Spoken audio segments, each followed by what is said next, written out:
మాట్లాడుతూ ఉన్నారు. అయినా సరే విద్యాశాఖ మంత్రిగా ఉన్న సీఎం మాట్లాడతలేడు. అందుకే కర్కోటకుడు అంటా ఉన్నాం, అందుకే హిట్లర్ అంటా ఉన్నాం. కర్ల రాజేష్ అనేటటువంటి దళిత యువకుడు కస్టడీలో చచ్చిపోతే ఇప్పటి వరకు కూడా దానికి బాధ్యులైన పోలీసులను ఏం చర్యలు తీసుకోలేదు వాళ్ళ మీద. అందుకే కర్కోటకుడు అంటా ఉన్నాం, అందుకే హిట్లర్ అంటా ఉన్నాం. పిడికిలి బిగించి ఇప్పుడున్నటువంటి రాక్షస కాంగ్రెస్ పైన ఖచ్చితంగా కొట్లాడతాం, అందరికన్నా ఎక్కువ కొట్లాడతాం.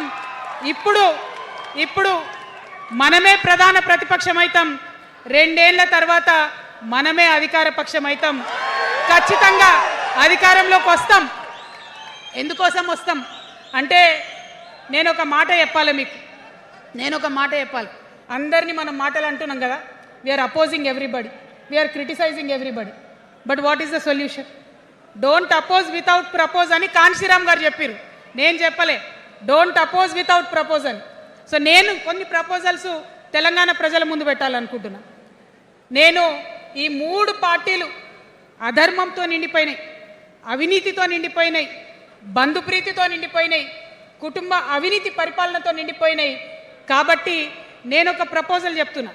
ఈ 3 పార్టీల మీద ఆనాడు భగవంతుడు శ్రీకృష్ణుడు చెప్పినట్టు పాంచజన్యం, ఆయన శంఖం పేరు, యుద్ధంకి ముందు పాంచజన్యం ఎట్లయితే పూరిస్తారో మనం కూడా పాంచజన్యం పూరిద్దాం. ఒక 5 అంశాలను ప్రధానంగా తీసుకుందాం. ఆ 5 అంశాల కోసం ఇప్పుడు కొట్లాడదాం, రేపు ప్రభుత్వంలోకి వచ్చిన తర్వాత మన ప్రజలకు ఇద్దాం. ఏం అంశాలు అవి? మొట్టమొదటిది విద్య. ఇవాళ గవర్నమెంట్ స్కూల్స్ అంటే ఆనాడు కేసీఆర్ గారు స్కూల్ బంద్ చేసుకుంటూ వచ్చారు, అదే రేవంత్ రెడ్డి గారు కొనసాగిస్తున్నారు. ఎక్కడా కూడా ప్రభుత్వ పాఠశాలలలో వసతులు లేవు. వాష్రూమ్ ఉండదు, వాచ్మెన్ ఉండడు, అటెండర్ ఉండడు, పిల్లలే పోయి బెల్లు కొట్టుకోవాలి, పిల్లలే పోయి బాత్రూమ్లు కడుక్కోవాలి, మంచినీళ్ళు ఉండవు, భయంకరమైన పరిస్థితి ఉంది. నేనేమంటా అంటే గుడిని ఎంత పవిత్రంగా చూస్తామో బడిని కూడా అంతే పవిత్రంగా చూడాలి. గుడిని ఎంత పవిత్రంగా చూస్తామో బడిని అంత పవిత్రంగా చూడాలి. కాబట్టి నేను ఒక మాట అంటున్నా, ప్రతి ఊర్లో ఒక బడి ఉండాలి, ప్రతి తరగతికి ఒక టీచర్ ఉండాలి. ప్రతి ఊర్లో ఒక బడి ఉండాలి, ప్రతి తరగతిలో ఒక టీచర్ ఉండాలి. ఖచ్చితంగా అట్లా జరిగినట్టయితే ప్రభుత్వ పాఠశాలలు మంచిగా అవుతాయి. మరి నా పేద మధ్యతరగతి ఆడబిడ్డలు, మా అక్కలు అమ్మలు అనుకుంటున్నారు, అక్క మరి ఆల్రెడీ మా పిల్లలు ప్రైవేట్ స్కూళ్ళలో చదువుతున్నారు, వాళ్ళ సంగతి ఏందని. నేను మాట ఇస్తా ఉన్నా, ఇవాళ మన ప్రభుత్వం వస్తుంది, ఖచ్చితంగా వస్తుంది. ఎందుకంటే ప్రభుత్వంలో వచ్చేది మీ అమ్మ కాబట్టి, అమ్మ జేబు చూడదు, కడుపు చూస్తుంది. అమ్మ జేబు చూడదు, కడుపు చూస్తుంది.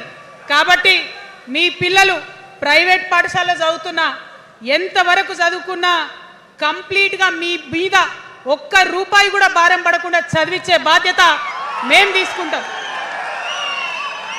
అది ప్రైవేట్ పాఠశాలలు కానీ, డాక్టర్ కానీ, ఇంజనీర్ కానీ, రాకెట్ సైంటిస్ట్ కానీ మన తెలంగాణ బిడ్డలు చదువుకుంటే ఒక్క రూపాయి కూడా పేద మధ్యతరగతి వాళ్ళ మీద భారం పడకుండా ఉచిత విద్యను అందించే బాధ్యత నేను నా తెలంగాణ బిడ్డల కోసం తీసుకుంటా అని ఈ సందర్భంగా తెలియజేస్తున్నా.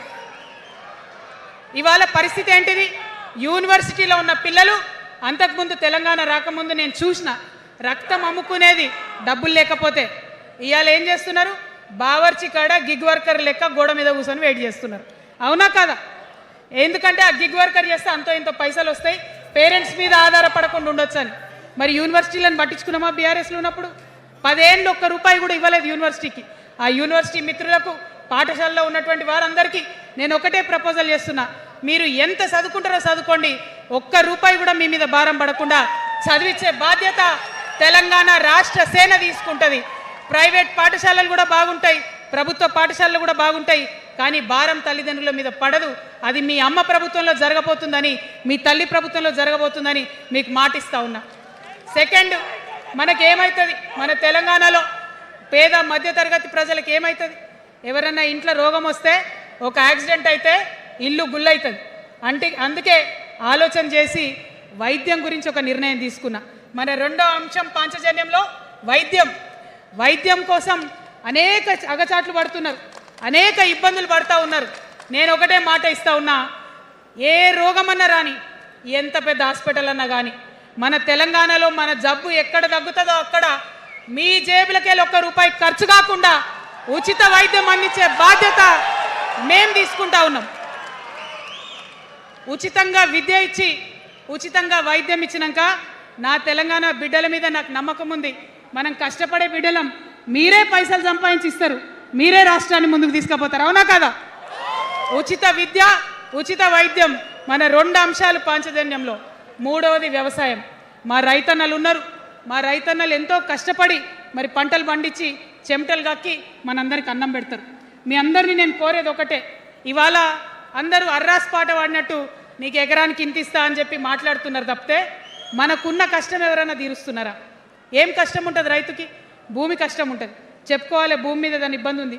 ఎంఆర్ఓ ఆఫీస్కి పోతే మనని ఎవడన్నా రాణిస్తాడా? మాట్లాడతాడా? నీ దోతి బాగలేదు, నీ అంగి బాగలేదు, నీ కాళ్ళకు మట్టి ఉండే, నీ చెప్పులకు మట్టి ఉండే రానియరు. అదే సూటు బూట్ వేసుకొని ఎవరన్నా వస్తే ఏం చేస్తారు? పిలిచి కూర్చోబెట్టి చేంబర్లో కూర్చోబెట్టి చాయ్ ఇచ్చి కాఫీ ఇచ్చి అన్ని పనులు చేసి పంపుతారు. మన ప్రభుత్వం రాబోతా ఉంది. ఆ ప్రభుత్వంలో రైతే రాజు అనేటటువంటి నినాదాన్ని నిజం చేస్తాం. ప్రతి ఆఫీస్లో, అది ఎంఆర్ఓ ఆఫీస్ కానీ కలెక్టర్ ఆఫీస్ కానీ ప్రతి ప్రభుత్వ ఆఫీస్లో నేను రైతునని పోతే సపరేట్ కౌంటర్ ఉండాల్సిందే, కుర్చీ మీద కూసబెట్టాల్సిందే, మీకు పని చేసి పెట్టాల్సిందేనని ఈ సందర్భంగా నేను తెలియజేస్తా ఉన్నా. నేను రైతునని గర్వంగా చెప్పుకునే విధంగా మేము పరిపాలన చేస్తాం. అది కాకుండా మిగతా ఏదైతే టైంకి రావాల్సిన కరెంటు, ఇప్పుడు రేవంత్ రెడ్డి గారి దయ వల్ల మళ్ళీ రాత్రిపూట కరెంట్ వస్తుంది. అట్లా ఉండదు. రేపు మన ప్రభుత్వం వస్తుంది, టీఆర్ఎస్ ప్రభుత్వం వస్తుంది. వచ్చినాక 24 గంటలు నాణ్యమైన కరెంటు, పొద్దటిపూట కరెంటు, రైతులకు ఉచిత కరెంట్ ఇస్తాం. అదేవిధంగా యూరియా కావచ్చు, కొనుగోలు కేంద్రాలు కావచ్చు, మీరు ఎక్కడ పోయి అడగాల్సిన అవసరం లేకుండా అన్నీ మీ దగ్గరకు వచ్చేటట్టు చేస్తాం. మరి అనేక అంశాలు ఉన్నాయి రైతుల గురించి మాట్లాడేటి. ఇప్పుడు ఎంత గోసపడుతున్నారో తెలుసు. ఒక్కొక్కటి మాట్లాడుకుంటూ వెళ్దాం. రైతుని రాజుని చేసేది నినాదంగా ఉండే దాన్ని నిజం చేస్తామని మాత్రం మీ చెల్లెగా సోదరిగా నేను మీకు మాట ఇస్తా ఉన్నాను. ఇక 4వ అంశం ఉపాధి. మనకి ఇక్కడ చాలా యూత్ ఉన్నారు. మిమ్మల్ని అందరూ నేను ఒక మాట చెప్తా ఉన్నా, ఒక మాట అడుగుతా ఉన్నా. ప్రతి ప్రభుత్వం ఏం చెప్తుంది? ప్రతి ప్రభుత్వం స్వతంత్రం వచ్చినప్పటి నుంచి ఇప్పటి వరకు ఏం చెప్తారు? ఉద్యోగాలు ఇస్తాం, ఉద్యోగాలు ఇస్తాం, ఉద్యోగాలు ఇస్తాం. అవునా? అసలు నాకు మాట తెలియక అడుగుతా. ఒక యువ మిత్రుడు ఉంటే, ఒక యువతి ఉంటే నేను వ్యాపారం చేసుకోవాలనా, నేను ఉద్యోగం చేసుకోవాలనా,